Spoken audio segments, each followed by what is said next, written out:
बिस्मिल्लाहिर्रहमानिर्रहीम। अस्सलाम वालेकुम। अल्लाह पाक की रहमत करम फजल और शुक्र के साथ आज की रेसिपी करते हैं जी शुरू। आज की ये वीडियो बहुत ही ज़्यादा स्पेशल होने वाली है आपके लिए, क्योंकि इसमें हम बनाने जा रहे हैं रेशन सैलड की स्पेशल रेसिपी। जी हाँ, शादियों वाला रेशन सैलड बनाना सिखाऊंगी आपको फुल ऑफ टेस्ट के साथ, और कंप्लीट वीडियो को वॉच कीजिएगा और इसके जो टोटल राज है ना वो आपके साथ शेयर करूँगी आज की इस वीडियो में। क्या आखिर इसमें क्या क्या इंग्रेडिएंट्स चाहेंगे कि इसका टेस्ट भी बिल्कुल शादियों वाले रेशन सैलड जैसा होगा घर में ही, और बिल्कुल रेस्टोरेंट स्टाइल में किस तरह आप इसको बना सकते हैं। चलते हैं जी तैयारी की तरफ। बिस्मिल्लाहिर्रहमानिर्रहीम। सबसे पहले वो वेजिटेबल लेंगे ना जिनको हमने बॉयल करना है। अगर आप इनको साबित बॉयल करेंगे ना तो थोड़ा मुश्किल हो जाएगा, इसी वजह से पहले मैंने इनको क्यूब्स कट में कट कर लिया था।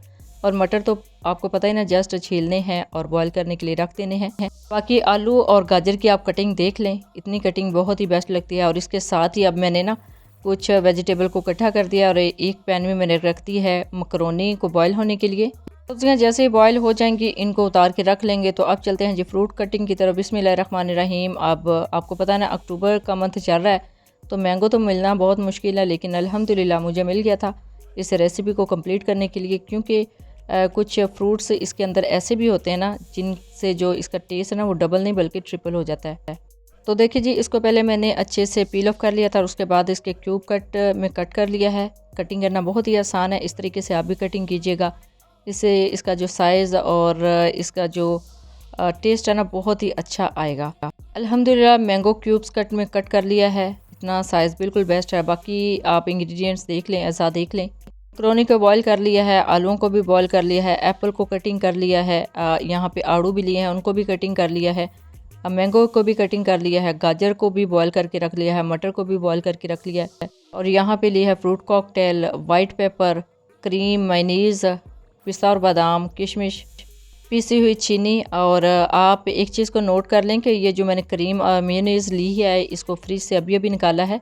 सबसे पहले इसकी सॉस तैयार करेंगे। बिस्मिल्लाहिर्रहमानिर्रहीम। तो एक बॉल में ऐड कर लिया है फ्रेश क्रीम का एक पैकेट, आप जिस मर्ज़ी कंपनी का ले सकते हैं। और इसके साथ ही जाएगा जी तकरीबन 1 कप मेयोनीज़।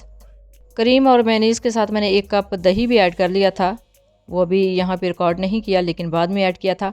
और इसके साथ जाएगा जी 1 टीस्पून वाइट पेपर, 4 से 5 टेबल स्पून पीसी हुई चीनी। आप चाहें तो इसके अंदर थोड़ी सी काली मिर्च का पाउडर भी ऐड कर सकते हैं, लेकिन मैंने वो स्किप कर दिया है। और अच्छे से इसको मिक्स करना है। तो देखिए कितना ज़बरदस्त इसका बैटर तैयार हो गया है, यही इस रेसिपी की जान है जी।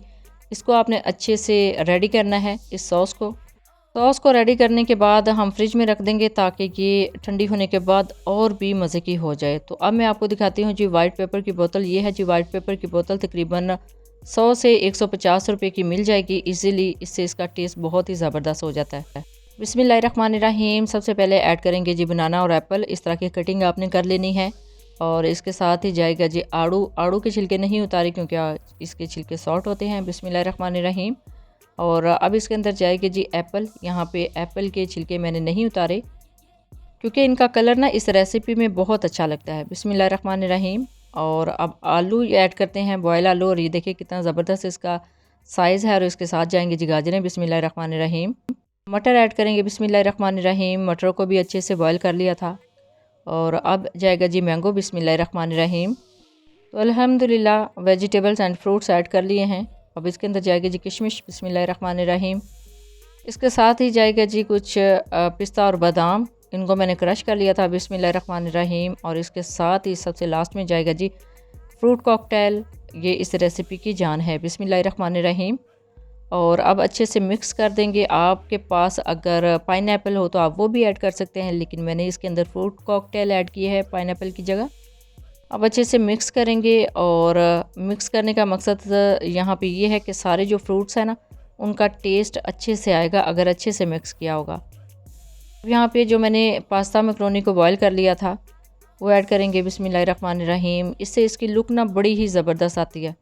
शादियों में या फिर रेस्टोरेंट में आपने देखा होगा कि जो रशियन सैलेड आप वहाँ से लेते हैं ना उसमें इस तरह के पास्ता और मैकरोनी भी ऐड की हुई होती है। अब इस पास्ता मैकरोनी को भी अच्छे से ऐड कर लेंगे, अच्छे से मिक्स करेंगे। तो अल्हम्दुलिल्लाह सारे अज़्ज़ा जो है ना ऑलमोस्ट अच्छे से मिक्स हो गए हैं। अब इसमें ऐड करेंगे जी इस रेसिपी की जान सॉस। बिस्मिल्लाहिर्रहमानिर्रहीम। और एक मोस्ट इम्पॉर्टेंट टिप मैं आपके साथ शेयर करती चलूँ कि अगर आप इस रेसिपी को रेडी करने के बाद सर्व करने से पहले फ्रिज में रख देते ना, तो जितनी ज़्यादा ये ठंडी होगी उतनी ही टेस्टी हो जाएगी। तो अच्छे तरीके से इसको मिक्स कर लेना है। अल्हम्दुलिल्लाह सारे जो फ्रूट्स हैं, सारे जो वेजिटेबल्स हैं, वो इसके अंदर अच्छे से मिक्स हो गई हैं। अल्हम्दुलिल्लाह जी, हमारी जो रशियन सैलेड की रेसिपी कंप्लीट डन हो चुकी है। इसको ऐड करेंगे प्लेटर में, बिस्मिल्लाहिर्रहमानिर्रहीम, और इसको ऐड करते जाएंगे।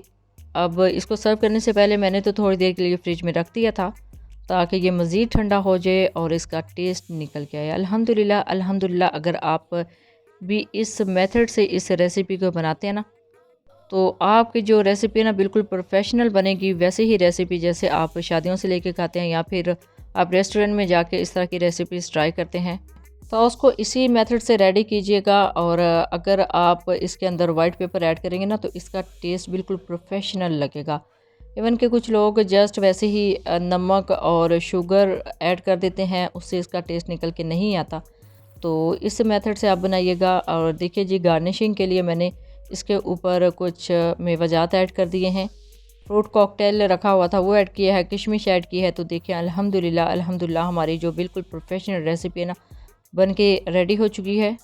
अब इस रेसिपी को बनाने के तमाम राज मैंने आपके साथ शेयर कर दिए हैं कि किस तरह आप घर में बिल्कुल प्रोफेशनल तरीके से रेस्टोरेंट स्टाइल में या फिर शादियों वाला रशियन सैलड इजीली बना सकते हैं। बनाना कुछ भी मुश्किल नहीं होता, जस्ट कुछ स्टेप्स को फॉलो करना होता है। अगर आपकी जो सॉस है वो भी बिल्कुल परफेक्ट बनी होगी तो इसका जो टेस्ट ना बिल्कुल निकल के आएगा। इवन के अगर आप होममेड सॉस इस तरह की रेडी करते हैं और फिर ये बड़ी क्वांटिटी में इसको बनाना चाहें तो आप बड़ी क्वांटिटी में भी बना सकते हैं। बस मेथड सिर्फ ये रखिएगा। तो अल्हम्दुलिल्लाह हमारी जो रेसिपी है आज की वो कंप्लीट हो चुकी है। यहाँ इसको बनाने के बाद सिर्फ यही सबसे बड़ी गलती की जाती है कि एक तो इसकी सॉसेस को पहले ठंडा नहीं किया होता, मेयोनीज़ और करीम को। दूसरे नंबर पे जस्ट जैसे ही बनाया जाता है ना वैसे ही सर्व किया जाता है, यानी सर्व कर देते हैं, तो उससे उसका टेस्ट निकल के नहीं आता। इस तरह के सैलड्स की सबसे बड़ा जो सीक्रेट होता है, जो टिप होती है, वो यही होती है कि जितना ज़्यादा इनको ठंडा करके सर्व किया जाए ना, तो उतना ही ज़्यादा टेस्ट आता है। तो ये देखिए जी, कितनी इजी और कितनी क्विक रेसिपी मैंने आपके साथ शेयर की है। जब भी रशियन सैलड की रेसिपी बनाएं तो अपना फीडबैक ज़रूर दीजिएगा, दुआ में ज़रूर याद रखिएगा। अल्लाह हाफिज़, थैंक्स फॉर वॉचिंग।